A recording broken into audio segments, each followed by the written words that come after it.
directamente por el juez, que debería ser oído siempre a través de profesionales, que es lo que os he dicho antes. Preguntarle a un menor, y ahí sí que es verdad que los menores, a ver cómo lo digo sin... Los menores saben que son un arma, sobre todo los adolescentes. Y también es cierto que los progenitores saben que tener la custodia del menor significa tener el piso. La pensión me da igual, porque de verdad que con las pensiones que se pagan no se pagan los gastos de los niños, aunque muchas veces se dé mucha importancia. Y los menores están siendo utilizados por ambos progenitores, por el tema de la vivienda.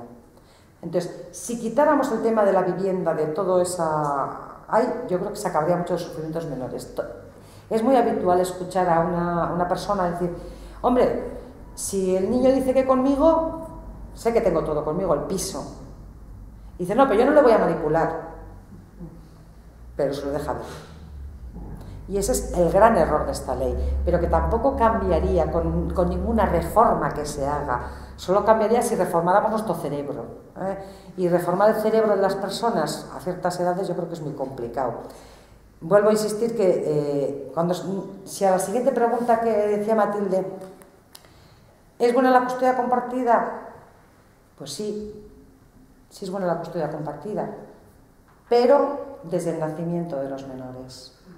No en el procedimiento de divorcio. Es buena, yo diría, lo que es bueno es la buena relación de los padres, que no tiene que ver dónde esté el menor.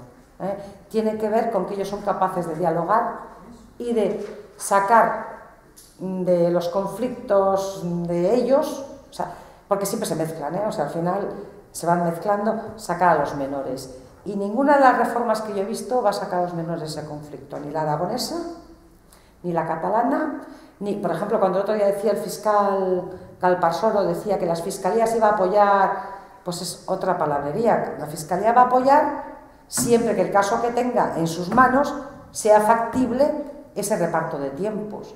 Pero eso no va a significar que ni haya pensión de alimentos, ni haya uso y disfrute de la vivienda, ni que el menor tenga que estar de un lado a otro lado, porque también una de las quejas que se hace es el menor de la maletilla del fin de semana.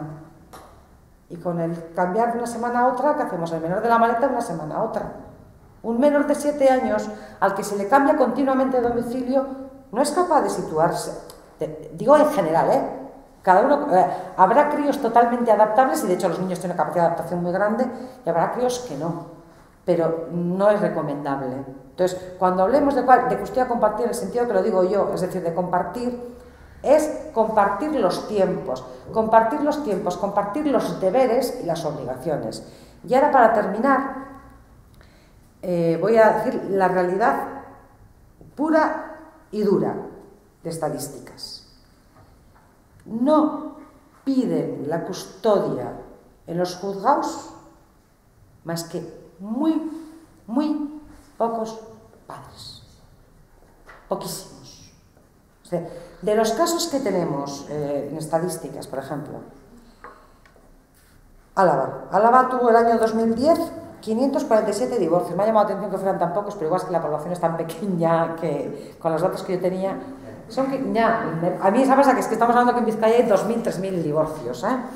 Bueno, en el País Vasco en general, si en el año 2010 hubo 3.963 divorcios, de mutuo acuerdo fueron 2.808. Es decir, en esos nadie pedía, quiero decir, ya han llegado al acuerdo. En los 1.154 que hubo contenciosos, solo en el 2% se pidió la guardia de custodia por parte de los padres. Esas son las realidades. Esa es. No es otra. O sea, no la piden. Y no porque no se dé, sino porque creo que tiene que ver con un concepto, lo que hemos hablado los feministas, que los hombres no han participado en la vida privada y creen que esa no es la parte importante. Por lo tanto, muchos porque no se sienten capaces, otros porque no lo consideran tan importante y porque la mayoría entienden que lo hacemos mejor nosotras. Y esa es la realidad. ¿vale? No he tocado nada el tema del maltrato y la violencia porque, por supuesto, todas las leyes, todas, niegan cualquier tipo de custodia compartida, llamémosle física, la patria potestad siempre es así, en caso de que haya maltrato. La ley aragonesa establece una excepción que dice: no se puede dar la custodia compartida, en el sentido que os he dicho, cuando uno de los dos esté en curso en un procedimiento. En curso se está, todavía no se ha juzgado. Y establece como norma final que si luego la sentencia es absolutoria, y la razón por que se puede revisar la sentencia anterior para modificarla. Pero jamás, es que podéis buscar cualquier legislación, jamás va a ser posible dar la custodia compartida cuando se haya ejercido violencia uno sobre el otro. Hay una sentencia del Tribunal Supremo reciente en la que, porque claro, la ley, nuestro Código Civil habla de violencia de género. En violencia de género pues hay unos delitos muy concretos. Entonces, en este caso había un hombre condenado por amenazas y coacciones, que no siempre son violencia de género. Bueno, pues el Tribunal Supremo ha declarado, que, porque lo dice la ley además, que no solo es cuando haya condena, nuestro Código Civil dice cuando haya indicios de que haya posible violencia. ¿Por qué? Porque si el juez ve indicios de violencia, entiende que quien ejerce violencia jamás va a poder compartir la coeducación y la coparentalidad, y la descarta en todo caso.